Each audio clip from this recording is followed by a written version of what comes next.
to rewatch this, but I'd like you to participate. So to get ready for that, grab your mobile device if you have one available and download a free app on your iPhone or Android called FlipGrid. Although you don't have to have the app to use it, it does make it a tad more convenient. So if you'd like to get started, and we're seeing FlipGrid used in pre-K all the way to PhD material. So this is perfect for our classrooms. Let me give you a quick video overview while you're downloading that app, and we'll go from there. Discussion platform to fuel engagement in schools and organizations. Use video the way your students use video and build an active social community in your classroom. FlipGrid is simple. Create a grid for your classroom, a project team, a conference, or an entire organization. Once your grid is created, add a topic or two to get the discussion started. Students record videos and respond to a topic from any device. Finally, users can view and reply to each other's videos and build an active learning community. Lock your grid with a secure password or leave it open for ease of access. Moderate your grid to preview videos before they're visible to your community. And embed your grids, topics, and individual videos to any blog, classroom website, or learning management system to take your discussion further. So, how will you FlipGrid?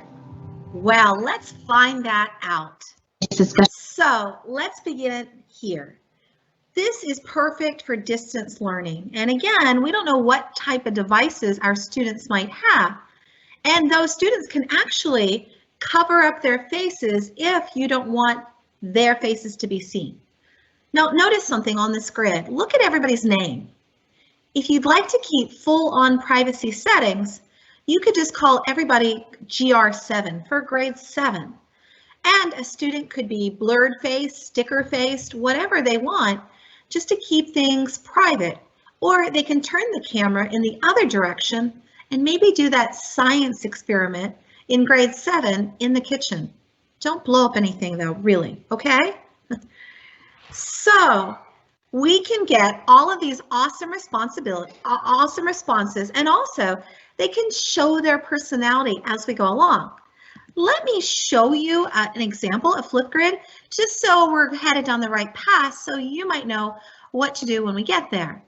So I'm going to show you a FlipGrid that was done by one of my colleagues, in fact, 2 of my colleagues. These are twins, and they both teach middle school in intermediate school. Let's take a look, but notice something as they talk. Notice their closed captioning under them. Let's take a look. Today, so I'm Alberto. I'm Mario, how are you? And we are the twins. So we are originally from Spain, but right now we teach in Utah.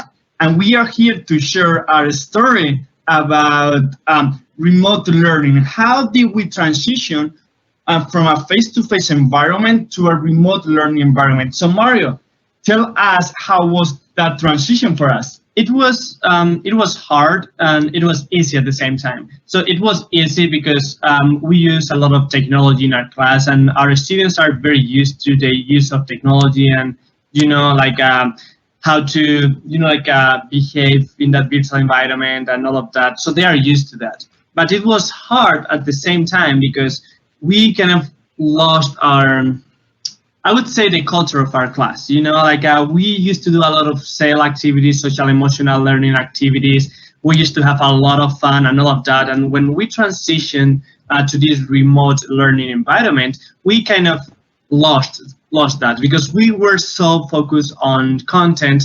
We were so focused on providing that content, the instructions for that content, all of that. Thank you guys, Mario.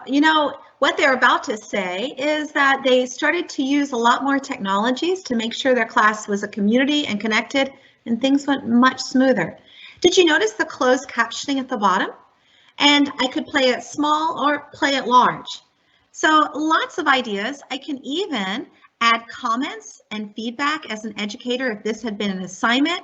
And I can even have a rubric that I want them to include certain materials if this were some type of feedback that I wanted to make happen.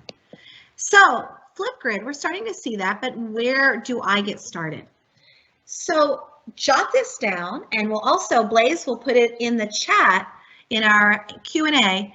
Go to flipgrid.com, and that is where you would create a free teacher account. And that's an important part of this. It really is free. Microsoft actually purchased the company to make sure it's permanently free. And guess what? It integrates perfectly into Teams. I'll show you soon. So later, maybe not now,